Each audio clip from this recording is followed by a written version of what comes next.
If it was up to you to breathe, you'd be dead by now.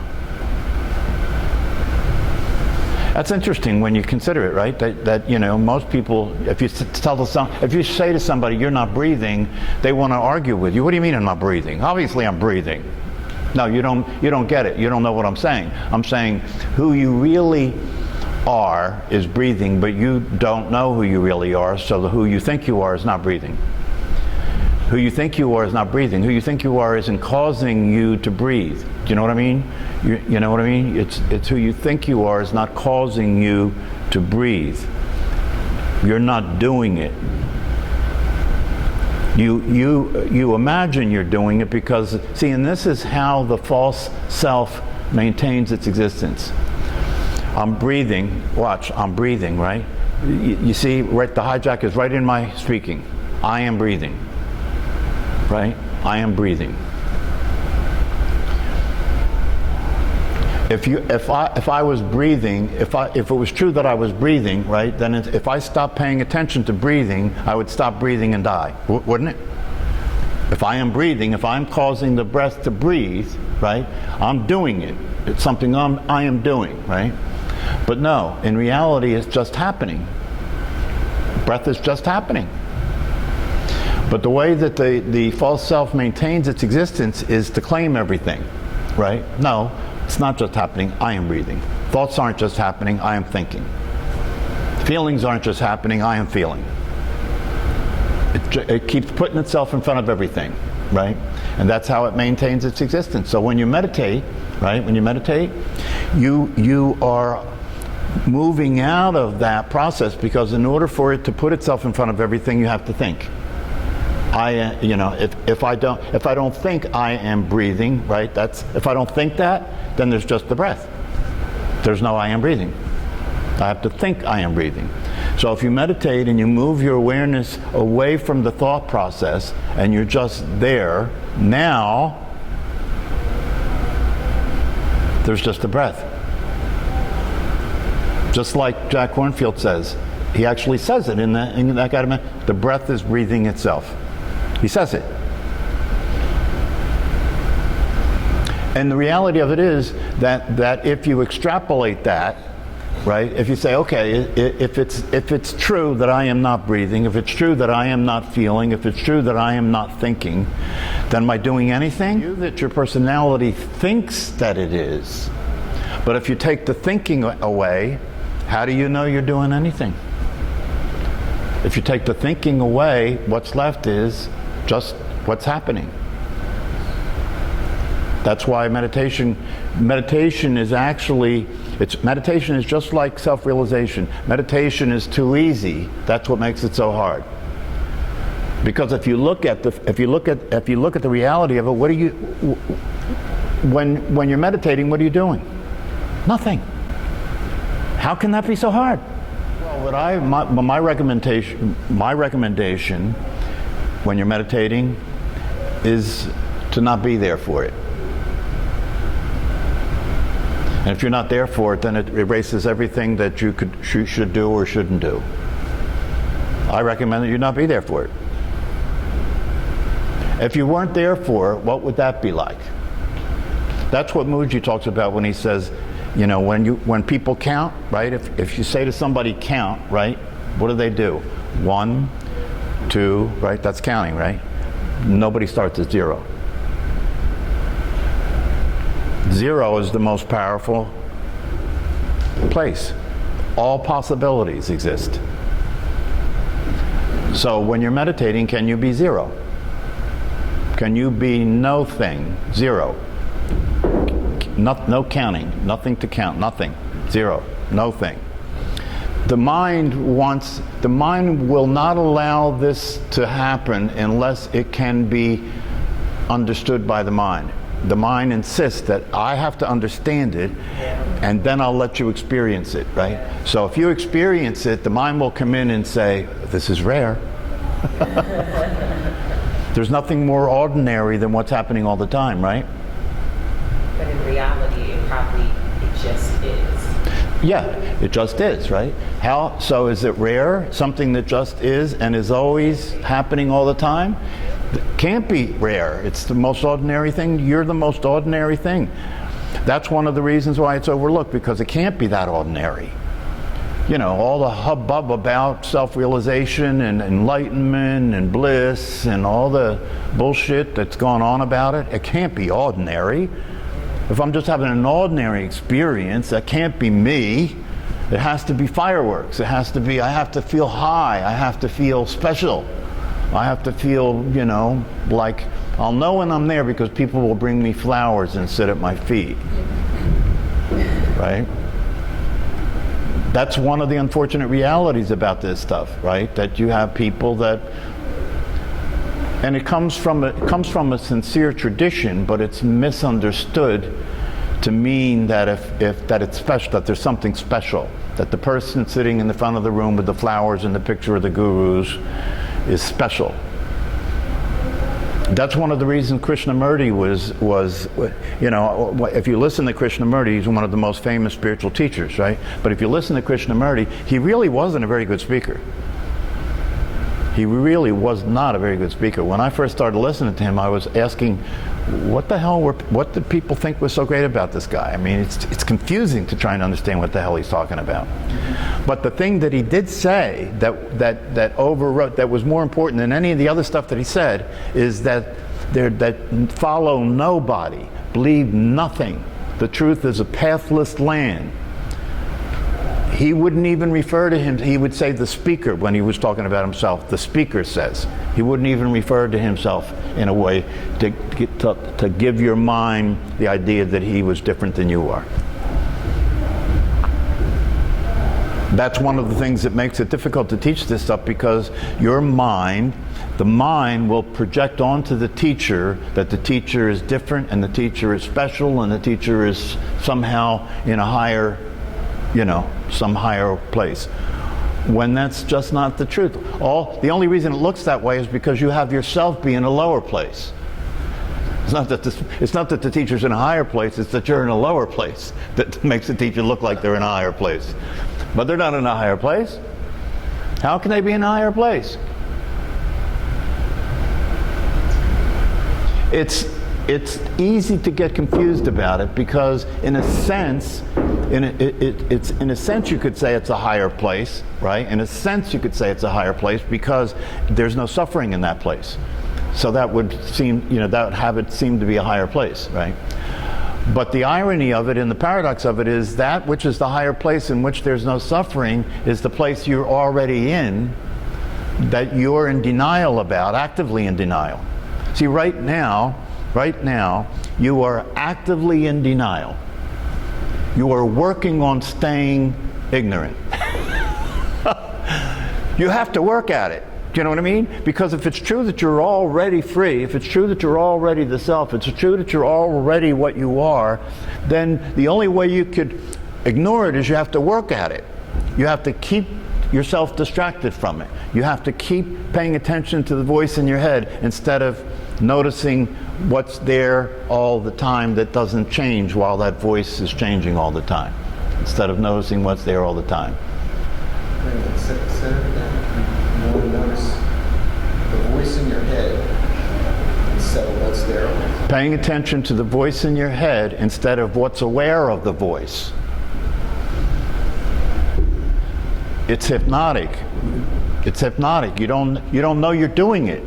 You're a fish in the water and you don't know that it's water. You see, you don't know that it's water. It's just like Christine always says. You know, I try and it's so hard. So when you're doing that, right, you're having the voice use your mouth. You're having the thought system use your mouth. Because that's the only place where there's something happening that's hard. She's Italian. But you see, the thing is this, that the mind is so insidious and the ego is so devilish, right? That the way the mind will hear what I'm saying when I say something like that, and I hope that you are clear that it's not that. But the way the mind will hear that is, oh, something's wrong with you. Something's wrong with me. Something's wrong with me. I'm stupid, I'm ignorant, I'm something, you know, I just can't shake it, you know, I'm just this mess. And then that becomes even more of a barrier. Nisargadatta, who was a famous teacher in India, his approach, he took the strong arm approach to teaching. In other words, if you showed up in his gathering, right, and you were new, he'd say, you come sit here in front of me. And then he would say, okay, tell me why you're here, what do you know? You know, and if the person, and almost all the time, the person would start to pretend they knew something, and he would just say, no, that's nonsense, that's all nonsense. That's all nonsense. Just forget all that, that's nonsense. And if they got shitty, he'd throw them out. If they got shitty with him, he'd say, get out.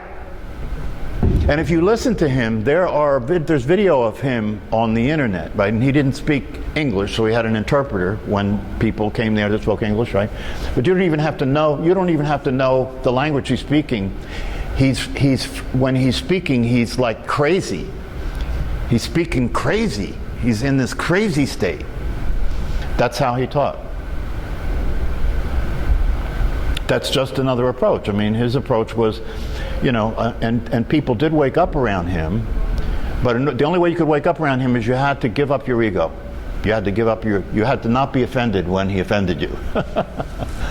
And then you'd realize who you are, because who you are is never offended. So some people get it like that, you know, some people need the devotional approach, which is kind of muji, you know, a lot of hugs and humor and stories and all that stuff, you know, devotional approach. Some people like the intellectual approach, like Rupa Spira, right? He doesn't do hugs. He doesn't do hugs. You know, he doesn't get into a lot of storytelling for the most part. It's just straight intellectual understanding. So there are different ways to approach the very same thing, right? They're using the way that system works to try and discover what they are. In other words, what is the system that people use to know what they know, right? What is the system that people use to know what they know, right?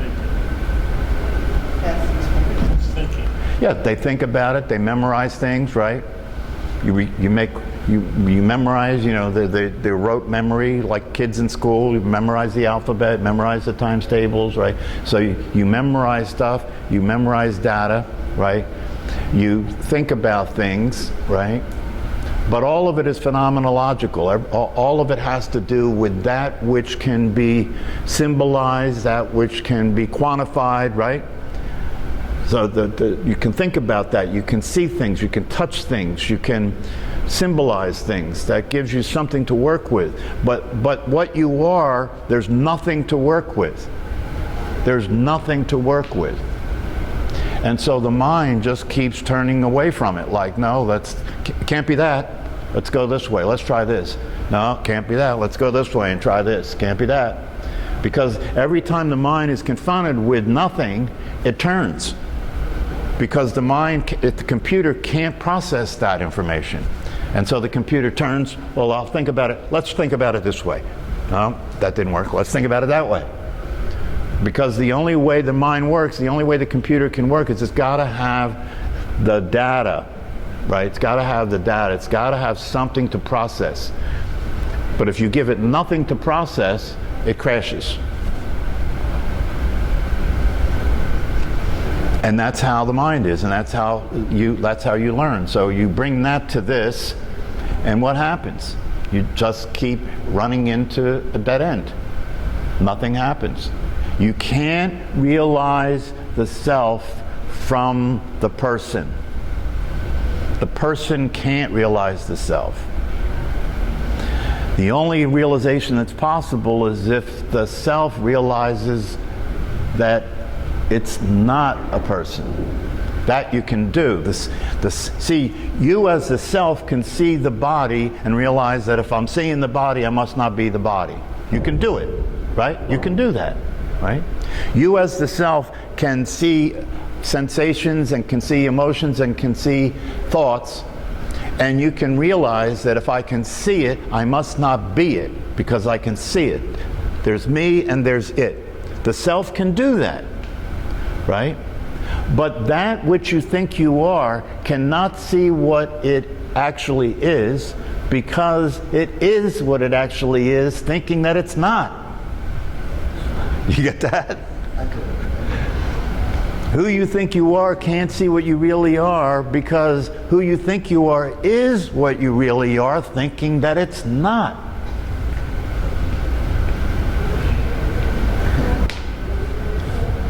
But it is.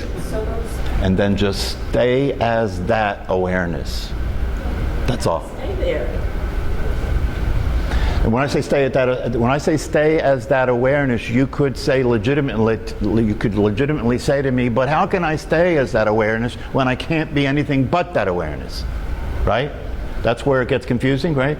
But the way you stay as that awareness is to keep noticing the tendency not to be it. That's how you stay as it. And the tendency not to be it shows up where? In your mind. It shows up as thoughts. You can watch that. It's very interesting to watch interactions between teachers and people and students of this. If you really pay attention to the interaction, the teacher points to the truth, and the student reflects back an interpretation of what the teacher said, which is not it, because they keep listening to the mind. Even when the teacher says to the student, don't give it to the mind. Be it. The only way you can know what you are is to be what you are. And you are. Now watch. The only way you can know what you are is to be what you are, and you are being what you are. Therefore, you do know what you are. It's direct. There is no distance. There is nothing. It's not different from you. It is you. And you are being it, and that's the only way to know it. So you must know it, which means you're in denial. You're in denial. It's that false self. It's like that. You see, in reality, there is no false self. No, you didn't create it. In reality, there is no false self. What you call the false self, this is how the mind will keep the game going. This is how the mind will keep you on the journey. What you call the false self is the truth self that doesn't know it's the truth self. That's why I can say, what would you have to do to be what you are? Stop thinking. No? No? Just be who you are. What do you have to do to be what you are? Nothing. Nothing, right? Therefore, you are what you are right now because you are doing nothing to be it. So we're all overanalyzing this stuff? No, you're not overanalyzing things. The you that you see, the mind just keeps coming in. Oh, so we're all overanalyzing. No. You think you're overanalyzing stuff. And when you think you're overanalyzing stuff, you create the one that's overanalyzing stuff that doesn't exist. You see how sneaky it is? So if it's true that you don't have to do anything to be what you are, right? It means that even the you that's neurotic, even the you that's doing whatever you're doing right now, is the self. But we have to think to understand you. We have to use our intelligence to understand what you're telling us. No. No. You don't. You know what understanding is?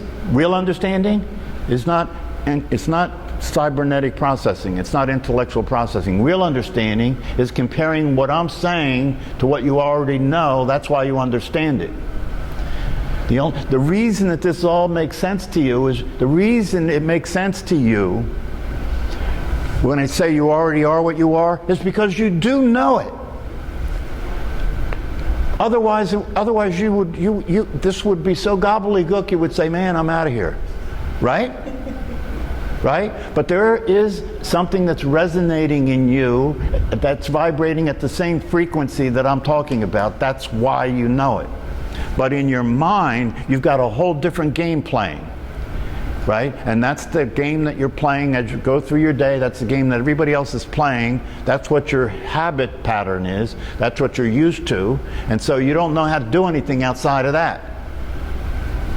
So when we have this conversation, that's what plays, right? That's what plays. And you're trying to use that to get what you are.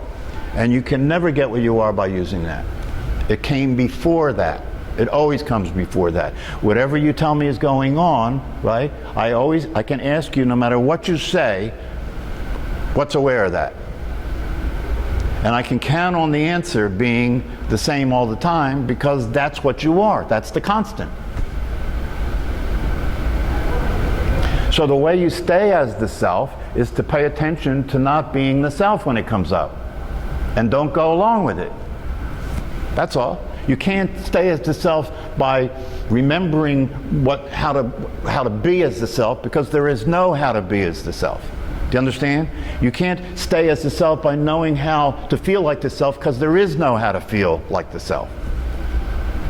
You can't stay as the self by feeling, I'm only the self when I'm high, when there's bliss. I'm only the self when I feel free from everything that's going on around me in the world, and free from all the thoughts I have, and free from all the feelings that I have. No. The self can be up and down. The self can have good and bad feelings. The self can have easy and difficult. The self can have all that because it's not affecting it. It can let it all play any way it plays. It doesn't matter anymore. So there is no way it has to be for the self, because the self doesn't need it to be anyway. You see? You said the self never changes. No. Never changes. So if it's up and down and all these things. That's what's happening. That's what's happening in the mind, and that's what's happening in the body, and that's the play of consciousness, right? That's what's happening in front of awareness. But awareness is not that. Awareness is what's aware of that. And what's aware of that is not suffering. What's aware of that is not going up and down. Nobody knows that. Nobody knows what you are. Nobody knows what you are. Because what you are is nobody. So nobody does know what you are, because what you are is nobody. I am, therefore I think. I didn't say that. Yeah.